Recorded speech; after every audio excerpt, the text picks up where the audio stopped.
You're nothing but dead weight, Arnold, Brenda spat, tossing her perfectly coiffed hair as if dismissing me was the most mundane of tasks. My name is Arnold Johnson.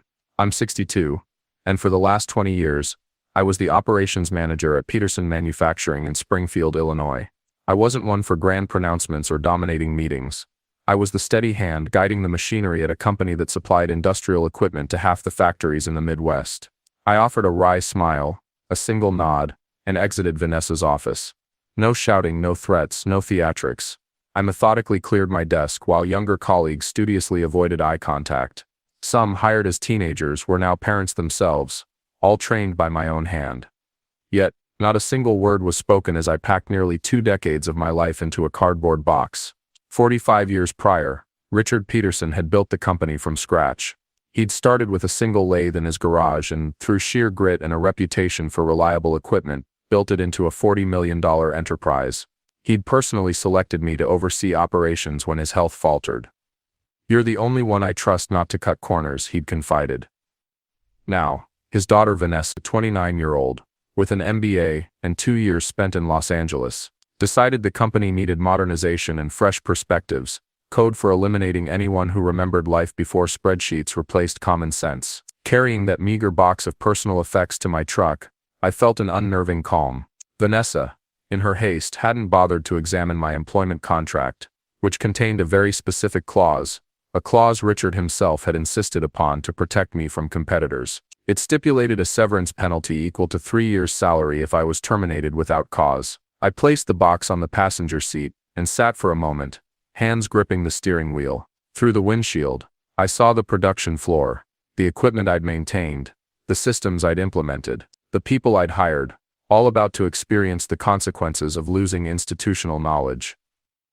I didn't slam the door or speed out of the parking lot. I simply turned the key, shifted into drive, and drove home to contact my attorney friend Gary Miller, who'd been eagerly awaiting a corporate case of this simplicity. I've never been one for the spotlight.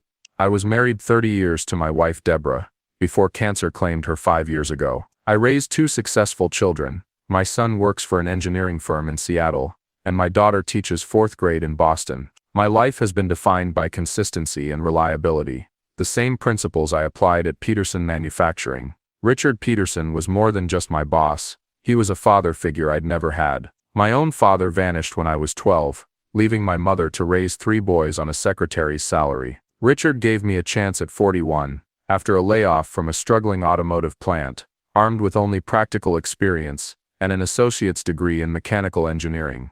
Credentials don't build machines, Richard had said during my interview. Sense and skill do. He promoted me to operations manager within 2 years. Richard and I weren't close in the way of golfing buddies or after-work drinking companions, but our respect extended beyond the workplace. When Deborah fell ill, he rearranged my schedule without my asking, ensuring I could attend every appointment. Family first, Arnold, he'd always emphasized. Always. The first red flag appeared a year prior when Vanessa started attending meetings. Fresh from business school, she carried a designer portfolio, trailed a cloud of expensive perfume, and spoke incessantly about synergy and market disruption. I noticed Richard wincing at her suggestions, proposals that would have decimated our quality control, or outsourced components we'd always manufactured in-house. Yet he never publicly contradicted her. He quietly corrected things afterward. "She needs to learn, Arnold," he'd explained one afternoon, leaning against my doorframe. "Some lessons can't be found in books." The second warning came 3 months ago, when Richard announced his retirement, citing heart problems, though I suspected Vanessa's pressure played a more significant role. He looked defeated, handing me the revised organizational chart, with Vanessa's name at the top. "Promise me you'll keep the core team," he'd pleaded, avoiding my gaze. "The experience you all bring is what makes this place work." I nodded, but a knot tightened in my stomach. The way he avoided my eyes suggested he knew what was coming, but couldn't bring himself to say it. The morning after my termination, while reviewing my contract with Gary, my phone rang. Richard's name illuminated the screen. I almost didn't answer, but 18 years of respect doesn't disappear overnight. "Arnold," his voice was strained, "what in God's name happened yesterday?" "Ask your daughter," I replied, maintaining a neutral tone, stating facts, not expressing anger. "I did." He paused, searching for words. She said you were resistant to change, that you were undermining her authority with the floor team. I remained silent, letting the silence hang between us. Richard knew me better than that. He knew I'd never undermine anyone. You're going to sue, aren't you? He finally asked. Already have, I confirmed. Gary Miller is handling it. Richard sighed heavily. I told her to review the contracts. I told her before I stepped down that protections were in place. Another pause. She said she cleaned houses yesterday. You, Thomas, Jennifer, anyone over 50. My jaw clenched. Thomas had been our head of engineering for 13 years. Jennifer ran quality control with the precision of a surgeon, both irreplaceable. Is that the direction you wanted, Richard? Clearing out everyone who built this place with you? You know it isn't, he said, his voice weary. But I gave her control. It's hers to run now. I heard voices in the background. One distinctly Vanessa's, sharp and demanding. I've got to go, Richard said quickly. The call ended abruptly. In the event of termination without documented cause as defined in Appendix C, the employee shall be entitled to severance compensation equal to 36 months of current salary. Stay tight-lipped, Gary had advised. They'll either pay or we'll go to court, win, and they'll pay my fees too. I walked to the window overlooking my backyard, where the oak tree Deborah and I planted 28 years ago towered over the property. We'd nursed it through 2 lightning strikes and a near-fatal disease. We'd patched it, supported it, given it what it needed to thrive. Something shifted within me. This wasn't about money anymore, it was about value. Recognizing the worth of experience, respecting the foundation laid before someone decides to renovate the house. I contacted Thomas, then Jennifer. By noon I'd spoken to every veteran employee Vanessa had dismissed. Some were stunned, others were enraged, all worried about their futures. Take a deep breath, I told each of them. Check your contracts. Call Gary. Then I called David Miller, owner of Precision Components across town, a man who'd tried to recruit me for years. Still interested in that conversation? I asked. 3 days after my termination, I sat opposite Vanessa and Peterson Manufacturing's corporate attorney in a downtown office, Gary Miller at my side, my contract prominently displayed. This is ridiculous, Vanessa stated, not even glancing at the document. We're implementing a new direction. That's cause enough. Gary, 68, with the calm demeanor of a man who'd seen every corporate trick in the book, simply pointed to the highlighted clause. Termination without cause as defined in Appendix C requires severance equal to 36 months' salary, approximately $450,000 in Mr. Johnson's case.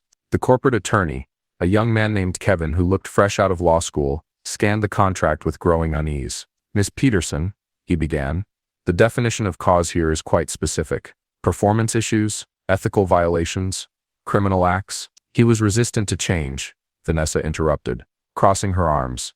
That's insubordination. Where's the documentation? Gary pressed. Written warnings? Performance improvement plans. Because Appendix C requires a documented pattern, not a single instance, Kevin pointed out. He flipped through a thin file, finding nothing.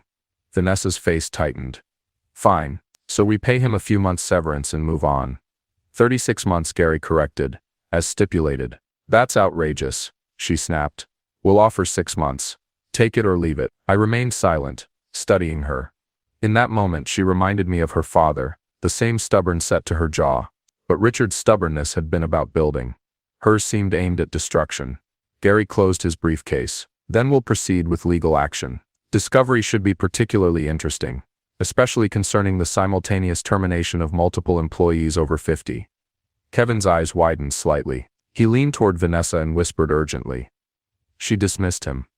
Before you make threats, Vanessa said, ignoring Gary completely, you should know we're prepared to fight this. You'll be tied up in court for years. Finally, I spoke. I have the time, and will make it known throughout the industry that you're difficult.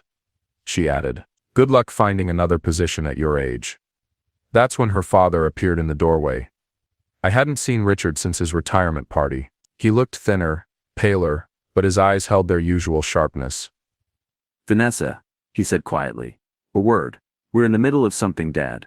Now, not a request. They stepped outside. Through the glass wall I watched them argue.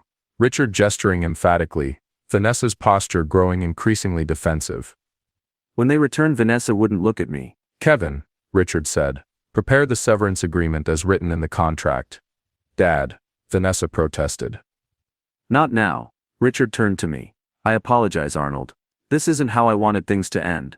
I nodded once. Nothing more needed to be said. As Gary and I stood to leave, Vanessa blocked my path. This isn't over. I'll be reviewing all vendor relationships. Any company that hires you can forget about doing business with Peterson. Richard paled at her words but remained silent. I nodded again, thinking about my conversation with David Miller the previous day, about the partnership offer he'd made, about the niche market Peterson had ignored for years that Precision Components was poised to exploit. You're right about one thing, I told her. It isn't over. The severance payment, $360,000 after taxes, hit my account a week later, more money than I'd ever seen at once. I should have felt vindicated, but instead I felt empty. Money wasn't the point, nor was revenge. It was about something far deeper. That afternoon I met Thomas Bennett, our former head of engineering, at a diner halfway between our homes. Gary got me a year's severance, he said, stirring his coffee. Not as good as your deal, but better than nothing. They want you to sign an NDA? Thomas nodded. Can't discuss proprietary processes or business practices for 5 years. He gave a bitter laugh. 40 years in engineering, and suddenly I can't talk about my own work. You signing it? Don't see much choice, he admitted. Got a granddaughter starting college next year. I slid a business card across the table. David Miller, Precision Components. He's looking for a consultant, I explained. Someone who understands precision hydraulics, no NDA required. Thomas stared at the card. Harper would sue me if I took this. Not if you're just advising on general industry standards. Nothing proprietary about that. He slowly pocketed the card. What's going on, Arnold? This isn't like you. I hadn't told anyone about my arrangement with David yet, but Thomas deserved to know. We'd worked side by side for over a decade. I'm partnering with Precision, I said quietly. David's bringing me in to lead a new division, specialized hydraulic components. The small batch, high-margin stuff Vanessa thinks is a waste of time. Thomas's eyebrows shot up. The custom work, Richard always said that was Peterson's future.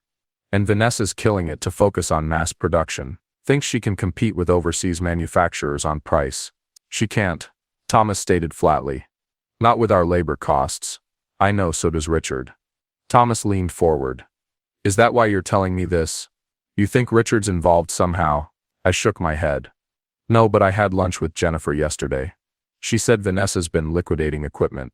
The specialized machinery Richard bought last year for the custom work. She's already sold half of it. That's over $3 million in equipment. Thomas gasped. At auction prices. Probably got 20 cents on the dollar. Thomas sat back, comprehension dawning. She's stripping the company, converting assets to cash. I nodded. And guess who's been buying property in Beverly Hills? Jesus. Thomas ran a hand over his face. Does Richard know? I don't think so.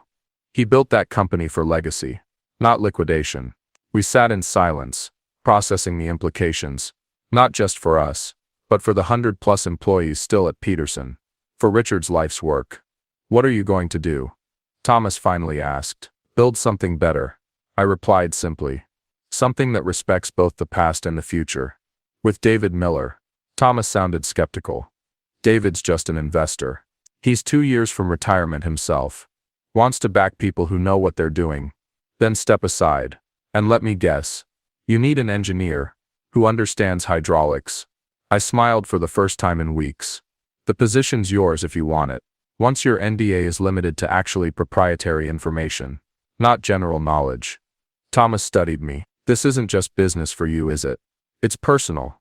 It's about value. I said, about building something that lasts. That's all I've ever wanted to do. 2 months after my firing, I sat in David Miller's office, reviewing architectural plans for the new facility. The converted warehouse on the west side of Springfield would house Cornerstone Precision, our new venture specializing in custom hydraulic components. The name was Thomas's idea. Build from the corners up, he'd said. That's how you make something that lasts. David, a stout man with a full white beard and perpetually rolled up sleeves, spread supplier contracts across his desk. Machine shops confirmed, he announced. They can deliver the first 5 units next month. And the CNC programmer starts Monday. Former Peterson employee, you recommended him. I nodded. Michael Davis had been at Peterson for 7 years, brilliant with computer modeling, and criminally underpaid. Vanessa had slashed his department's budget by 40%, while doubling her own salary. He'd quit 3 weeks ago. How many is that now? David asked. 8, I replied. All top performers. David whistled softly. Peterson's losing talent fast. People follow good leadership, I stated. Vanessa's not providing it. Production delays. Quality control issues. 3 major clients threatening to cancel contracts over missed deadlines. I showed it to David, who adjusted his reading glasses. Just as we predicted, he said. The brain drain is already affecting output. I pocketed my phone, feeling no satisfaction. Peterson employed families I'd known for years, people with mortgages, kids in college, parents in nursing homes. Their suffering wasn't my goal. We should contact Midwest Industries, I suggested, referring to one of Peterson's largest clients. Let them know we'll be operational in 60 days. David nodded, making a note. Already scheduled a meeting for next week. Their purchasing managers are eager to talk. I rose and walked to the window overlooking the warehouse floor below. Workers were installing the first pieces of equipment, the foundation of something new, built on respect for both experience and innovation. My phone rang. Richard Peterson's name on the screen. I should take this, I told David, who nodded and stepped out, closing the door. Charles, I answered. Arnold. His voice sounded weary, defeated. We need to talk. I'm listening. A heavy sigh. I know what you're doing. The new company, the Peterson employees you're hiring away. I said nothing. It wasn't illegal, not even unethical, just business.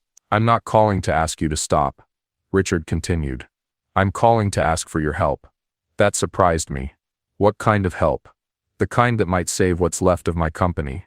He paused. Vanessa's been selling off assets, cutting corners on quality. The board's concerned. So am I. Why tell me this? Because you're the only one who knows every facet of the operation. The only one who might see a path forward. Another pause. And because I should have listened to you months ago, when you warned me she wasn't ready. I closed my eyes. I thought about all those years working alongside Richard, building something we both were proud of.